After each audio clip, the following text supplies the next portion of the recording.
special lab draw called the CRP, C-reactive protein, direct visualization of the coronary arteries by CT or angiography. So basically our topic today is what can we do to prevent heart attacks from happening.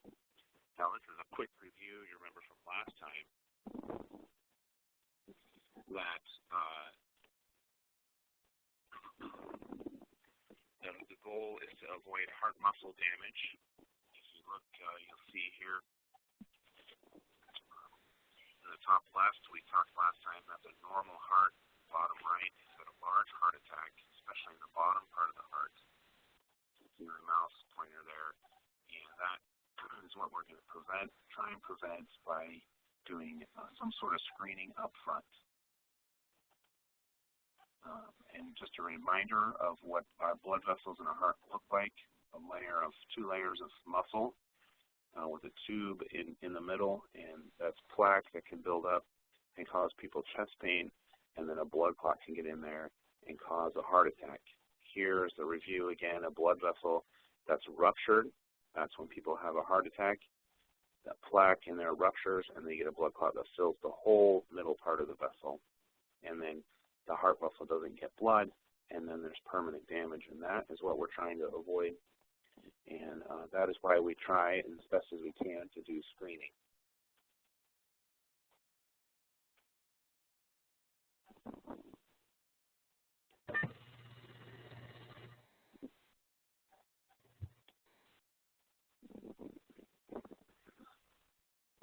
Okay.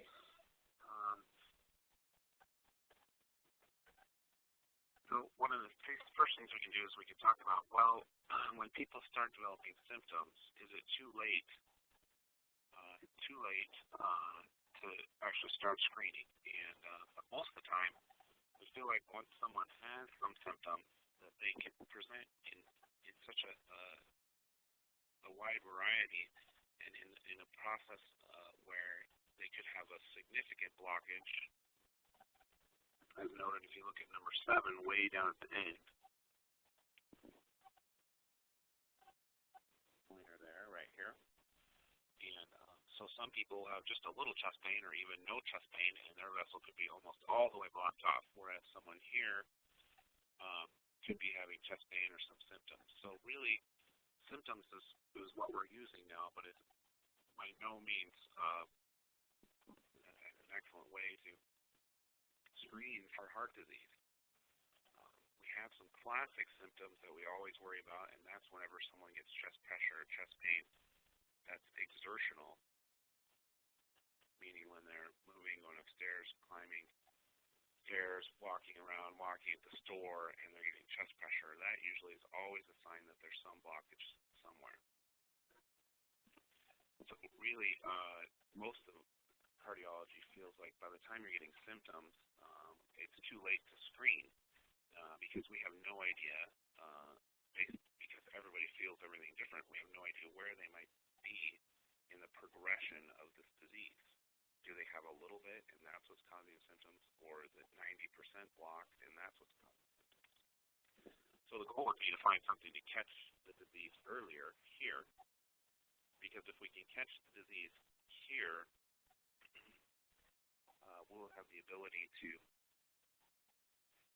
treat this with medicine and hopefully help the patient make some lifestyle changes and slow the progression down to where the vessels are all the way blocked or where there's higher risk for a heart attack.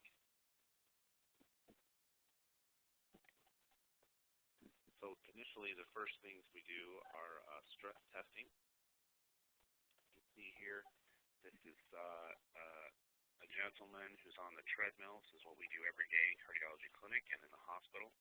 This is called a Bruce protocol stress test. That just means we use everyone across the nation uses the same standard speed and grade or steepness on the treadmill, so that it's uniform when everyone does a stress test on a treadmill. It's uniform. We know how fast they've gone and how fast they're going and how steep it is, so we can collect that information and do certain studies about it. Now, some people obviously are unable to walk on the treadmill, but still need stress testing, and that's why you see here I put medical stress. There's two medicines we use to help us do stress testing without using a treadmill. Of course, the goal of stress testing is to get the heart rate, the heart working, and we usually measure that by heart rate. That's by monitoring the heart and measuring the heart rate, so we know how much stress or how much work the heart is doing. And that allows us to know if we've given enough stress to the heart to say we feel safe that the heart has reached its ability to exercise enough so we can pick up disease. Now, this is the way a stress test works. If if you remember the picture a few back, blood vessels to the heart are smart. They're made of muscle. That muscle is controlled by nerves, and the heart knows when it needs more blood when it's exercising. The blood vessels will open up, and that's a key factor. That's what allows us to do stress testing. So if you have a normal blood vessel, like you see on the right here, this is in the cath lab. This is a catheter that is squirting dye into two normal blood vessels on the right. You can see that these blood vessels, if the heart needs more blood, they'll get fatter and fatter. And we know this is true because sometimes in the cath lab we'll see something like this. If you see right where my arrow is pointing, you think that that is a blockage, and it's really not. It's the muscle in the blood vessel itself has squeezed down. You can see here, this is the same patient. It's open right back up, looks normal. So your heart has the ability to squeeze down those blood vessels or open them up whenever it wants to. And it's built, the heart is built so that when you're exercising and your heart rate goes up, that these blood vessels will open wide and allow more blood flow into the heart muscle so that it can keep pumping. Now, this allows us in stress testing if someone did have a blockage and they had plaque build up in their vessel. When they go to exercise, once that plaque is in there,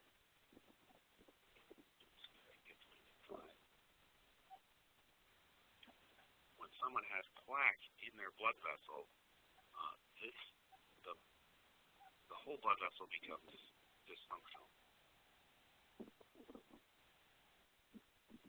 And what happens is, this picture is actually not quite accurate. If you can imagine this being a normal blood vessel, this being an abnormal blood vessel, this blood vessel should already be opened up, because the heart, being smart, when it realizes there's a blockage in there, it'll open up this blood vessel. It'll dilate open. And so when someone has significant disease, over 70% blockage, we believe, their blood vessel is already fully open or fully dilated. So when they go to exercise, there's no more room for that blood vessel to open up. And so we use that to be able to pick up part of the heart that gets fed by this blood vessel is not able to get enough blood, and we can pick up on that. And I'll explain that. Now remember, if you have questions along the way, feel free to join in by chat, and I'll try and answer them along the way, and we'll also have some time at the end that you can do that. So let's just keep going, and so here's some stress test results that should pop up here in a second. So now, if you look here, there's basically, we use three types of stress tests. There's a nuclear stress test, which is about 90% accurate, which I'll explain here in a second. An ecto stress test, also 90% accurate, and a plain treadmill stress test, which is about 70% accurate. And even a little worse if you're a female. So here, we'll start with this is a nuclear stress test. If you look here, this round picture is a picture of a heart, a patient's heart, kind of sliced right down the middle. This is the main pumping chamber. And all of this orange here has been tagged by a nuclear tracer so we can see the heart muscle itself. And this is the heart muscle that squeezes together and pumps blood out towards it. And and we can't see the blood vessels. They're too small, but they would be on the outside, 3 of them. 3 major blood vessels that feed the heart. So what we do is we take a picture of the heart before a patient exercises or before they get the medication that mimics exercise. Then we take a picture after, and we compare. So we know right as we give that tracer, right as their peak exercise, if there's a blood vessel with a blockage, it's not going to be able to open up, and it's not going to be able to deliver the dye or the tracer to that part of the heart. So you can see here there's a whole section missing up here. And that means that with exercise, the heart was not able to receive blood, enough blood and enough tracer to cause the picture to show up. So here again, at rest, all the blood vessels are able to supply blood to the heart. Here, after stress on the treadmill or medication, part of the heart did not receive enough blood, and that's what shows up. So this is a positive stress test, meaning we know that there's a blockage in one of these blood vessels. That's a nuclear stress test. Now, you do get some radiation from this, quite a bit of radiation from a nuclear stress test, and so we have to be careful. And across the nation, even the government's becoming more involved, making sure we're careful that people are not getting too many of these nuclear stress tests. How many are too many? Well, I don't know. Depends on how old you are, how many other x-rays and CT scans you've had. But we know it's safe. You can get, at least from our standpoint, it's safe to get multiple ones throughout your life, and we're just now starting to realize that we need to be careful that people don't hit a certain number. Most insurance companies now are keeping track of how much radiation.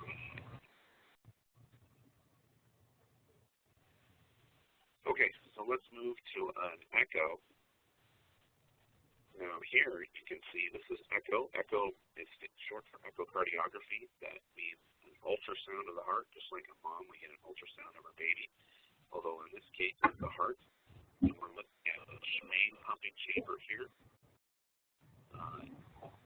And typically what you do is you take a couple of pictures of the main pumping chamber. This side would be when the patient's just laying on the table. And then we exercise the patient on the treadmill or give them the medication, and we pop them as quick as we can over. Once they're at their peak exercise, that peak exercise is figured by their heart rate, which is adjusted according to age. So we know we have levels where we want to have patients reach where we think they're getting enough exercise. So if you look at this, we can see this is not a moving picture, but you can imagine these walls would be squeezing in.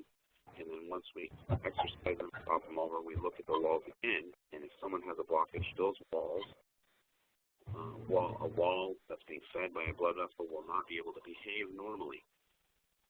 It will bow out instead of squeezing in. And that will let us know that there's a blockage there. That would be a positive stress test. So that's by ultrasound. Most cardiologists think that between these two, they're about the same. This one, the echo can be a little more difficult, especially if you can't get a good picture on your patient with the echo probe. Now, lastly, we have the renal treadmill stress test, which has been around for years, and this is an electrical stress test. That's what the EKG is. It's just not very specific. It's not able to pick up trouble like the imaging can.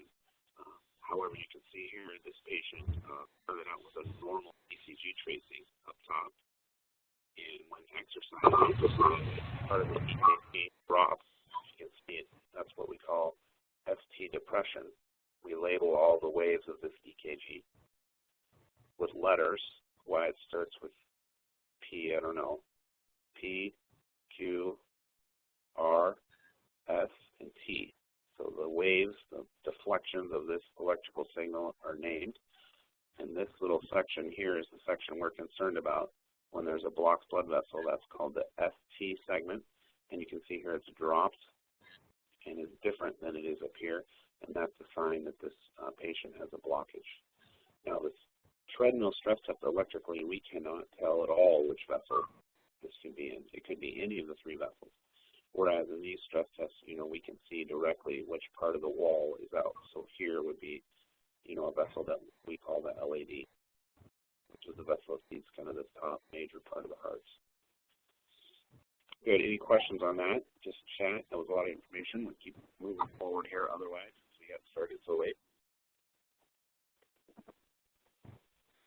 So besides stress testing to pick up heart disease, blocked blood vessels, we have a few lab tests we can do. This is a fairly new lab test called C-reactive protein that your primary care doctor might want to order. It's still, I think, pretty controversial whether or not it helps us. And we'll explain why it works. Now, C-reactive protein, if you look at this complex slide we showed in our first session, we learned in our first session, this is inside a blood vessel, this is the middle of a blood vessel, this is the wall of a blood vessel. We learned that plaque, and that's the yellow stuff there, is actually being triggered and maintained and gets there because of inflammation. And inflammation, we said, was our own white blood cells causing trouble in the wall of that blood vessel. And those white blood cells were causing trouble and causing this inflammation and causing this plaque because of different triggers. And we talked about those triggers being high cholesterol, like LDL, smoking, genetics, family history, of course, diabetes, and high blood pressure. All of those trigger our own white blood cells to attack the wall of the vessel and cause plaque. Now, this C-reactive protein is a little signal that these white blood cells send out to each other. And so if you get a C-reactive protein blood draw, it is a marker of inflammation, meaning that your white blood cell system, your immune system, is kind of fired up.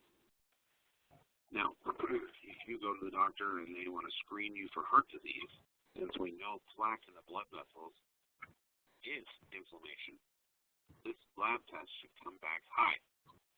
And the doctor can say, wow, you have inflammation going on in your body, which is kind of strange, and maybe that's a sign of heart disease.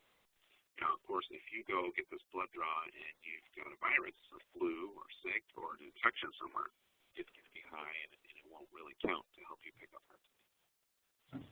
Now, how can doctors use this? Well, basically, the smart way to use it is if you have a patient that you are concerned about, say a 40-year-old male or 45-year-old female, whose parents and brothers and sisters have all had heart attacks in their 50s or in their 40s. There are families like this out there. And you say to yourself, well, what can I do to help this patient? First of all, does this patient have as bad a disease as her family members or his family members? And one of the things you can do is draw this blood level and see how high it is. And if it's elevated, you might change your plan. And your plan would be more medications. More than likely would not take them and look at their blood vessels are doing too much more aggressive based on a lab test, but you could maybe think about adding a cholesterol pill, reinforcing with them not to smoke, seeing them more often, making sure they're exercising. So a physician can get kind of a sense of how high risk a patient is and therefore treat them accordingly. Now, we won't cover today another screening tool, a calcium score that you can get by CT scan. This picks up calcium in the blood vessels, and it works in almost the same fashion as this blood draw, except you get a CT scan, you lay down, and they zip the scanner through your chest, and they pick up, because inside of this plaque, often there'll be calcium. And then you get a score of how much calcium there is in your heart blood vessels. And if that score is elevated, then we know that you are at certain risk for having heart attacks down the road. And what does that buy you? Well, it doesn't say you need stent. It just means, well, you better, try and get that patient to stop smoking, treat their cholesterol more aggressively, in the hopes of decreasing their chances of heart attack. I'm going to put a question out to the people that are logged in now. We'll see how smart you are since this is a class. We'll have our first quiz. Now, what out of the risk factors for heart disease, let's list them: smoking, high cholesterol, high blood pressure, and diabetes. If you found out early you had heart disease, what medicines could I give you as a physician to decrease your chance for heart attack in the future that we know about? What medicines have been proven to decrease your chance? We run them down about an hour. Tough question. They're both the same. In case you needed to shift, you needed somehow you shift it one. We'll move on. When they run out 2 hours, when it's done, Okay. So in all reality, there's very few medicines we can use to a lesser amount of time. decrease your chance of heart attack. One of those is aspirin, Part of the procedures, and I'm not which everyone should be on anyway who's over 50. Decreases your chance for heart attack and stroke. The other medicine is a cholesterol pill, a statin. That's the only other pill that's been shown to actually increase, decrease the chance for heart attack and keep people alive longer. So that is why you might think as a primary care doctor or as a patient that you might want to get a CRP drawn if you feel like you have a bad family history and you want to see, you want to have an excuse basically to get a cholesterol pill earlier than typically it would be given. This is how you would do it. There are also some other blood tests that some specialized cardiologists will do to try and pick up worse types of cholesterol, and that also is another basic excuse to find a reason to start a statin on a patient. Again, one of the only drugs shown to actually decrease heart attacks and help people live longer. Well, the other way to screen people for heart disease is just to look at the blood vessels themselves. We typically don't do this unless a patient presents with symptoms, or we're very much concerned that we're convinced by their symptoms and their story that they have heart disease. And one of the ways we can do that is by coronary CTA. That's coronary means your heart blood vessels, and CT is, of course, a CAT scan, and A means angiogram. That means we put dye in the blood vessels of the heart, and that's what this picture shows here, a beautiful picture from a CT scan where I'll just try and explain here. These white branches out here are your lung blood vessels. This is the heart sitting. This is one slice of a CT scan of a patient, a slice that's been very well picked because you can see here, this blood vessel is one of the heart blood vessels. And you can get a very nice picture of this blood vessel, at least in this picture that I've put up here. Now, you might ask yourself, well, if you can get a CT scan that you can look right at your blood vessels and know if you have heart disease, why don't we just have everybody get one, say, when they're 40 years old or 50 years old? And we'd find people that have tight blockages and potentially stop a future heart attack and save lives. And I have to say that's a pretty good question. Here's what I can say about why that's not currently happening. First of all, it's never been proven. There's been no studies that if we screen 50-year-olds that will save lives. It's a tough study to do. And of course you know, and you may know, that we know if you give everybody a colonoscopy at 50, we can save a certain amount of lives by picking up colon cancer early. It just has not quite been proven for heart disease using a CT scanner. You might also know or be interested to know that just this last couple of years, they finally have discovered that if you scan smokers colonoscopy, you can pick up cancer. In any case, the reason that this is not a screening tool is, first of all, you get quite a bit of radiation, although this is improving over time. You get more radiation from a CT scan than if you did a heart catheterization. This is a big issue. It's an expensive test. So if I said, well, you know, I have a bad family history of heart disease, and I'd like to look at my own blood vessels by a CT scan, well, I'm going to have to pony up $3,000 about. No insurance company is really in the mode of paying for this unless we have some sort of symptom or some medical reason besides just saying, I want to know what my blood vessels look like. They just don't pay. This last one is also a major factor, which has been improving over the last 5 to 10 years, but this sort of picture is pretty rare for a patient. Typically, if you imagine, we have the X-ray tubes inside the CT scan have to spin around in between one beat of your heart to be able to pick up the whole blood vessel. So if your heart rate is too fast, or if you can't get a good enough picture, you just can't see the blood vessels well. And so it's a technology that's evolving and just not quite where it needs to be set up as a screening area.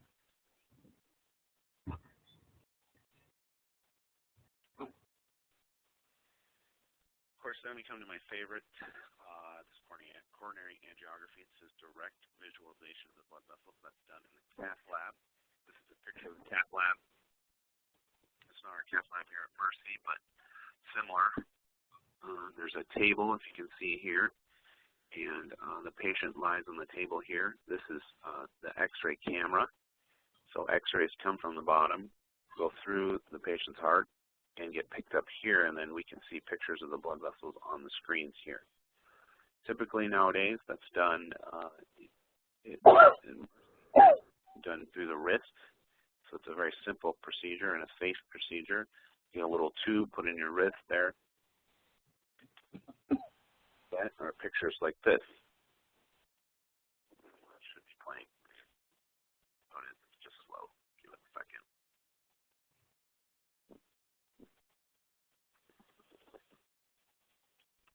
So hopefully it'll speed up for you if you're logged in. But this is what we see in the cath lab. Next time we meet, we'll be talking more about what we do in the cath lab. But if you look here, this is a catheter, which is a little plastic tube. Whoops.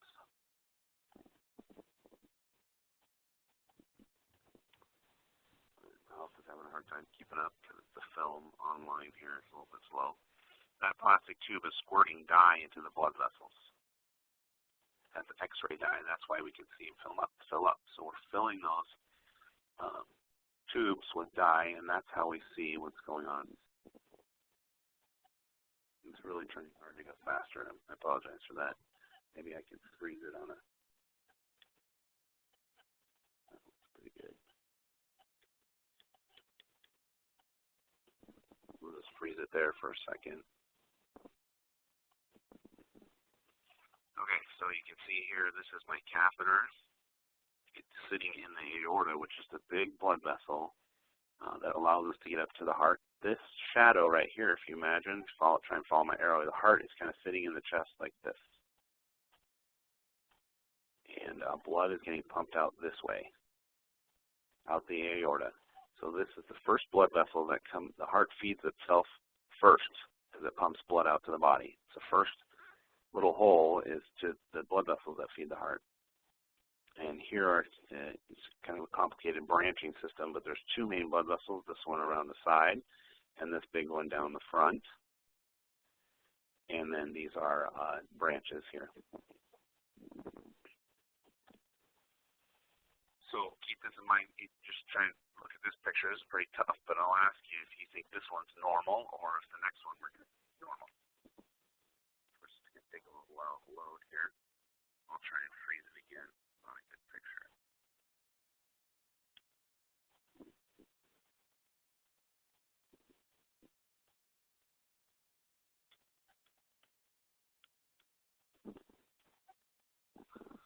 Okay, so we kind of have the same thing here. This is my catheter that's engaged and it's right in the opening of a blood vessel, squirting dye in, and squirting dye into the branches, and we can see these blood vessels here are lighting up. Now, do you think this is the normal one or an abnormal one? If you're on chat, you can go ahead and send a chat. If you're not able to type in, that's fine.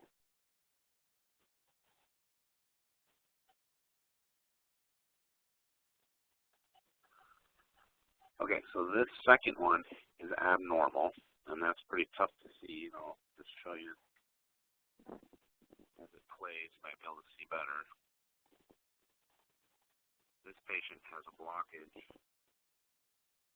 right here. Well, my mouse is all over the place. Look, it's right here. Kind of right where my mouse is. I'll stop it again so you can see. Right there.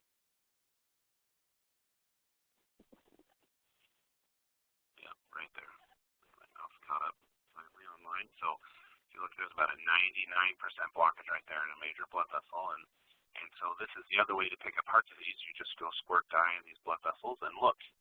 And we often do that for patients in the emergency room or to clinic with chest pain that we think is concerning for heart disease. And again, this would not be a test that would be used for screening because it's too expensive. And it's just not been proven that if we did a heart cath on everybody that it would save lives. So as we just review about screening purposes for heart disease, we talked about stress testing and how it works, and the ability of the imaging stress tests are able to pick up heart disease 90% of the time. And then a regular treadmill, anywhere from 70 to 80%, whether you're male or female. We've also talked about lab tests you can do, including CRP, which can pick up inflammation. And as long as there's no other reason to have the patient's body inflamed, like a sickness, we can pick up heart disease that way and treat them a little more aggressively. We've talked about CT scanning of the heart blood vessels, which is a new technology, and that might be down the road a way to screen patients, pick up heart disease early, so we can stay on top of it. We've also talked about coronary angiography, where patients can go to the cath lab and get their blood vessels looked at. Now it's time for any questions. Again, if you're able to chat and get in, then take questions now. I'll just stay online here for a few minutes, and that'll be it for today. We're looking forward to next time, hopefully having the meeting technologically set up correctly. Apologize for that. Next time we're going to go into what happens in the cath lab, how we actually fix patients that come in with heart attacks. We'll talk about stents and have any more questions about that. We also will then move into some of the medical treatment for heart disease and prevention for patients who have not had heart attacks and what they can do to decrease their chance for future heart attacks. I appreciate you being here.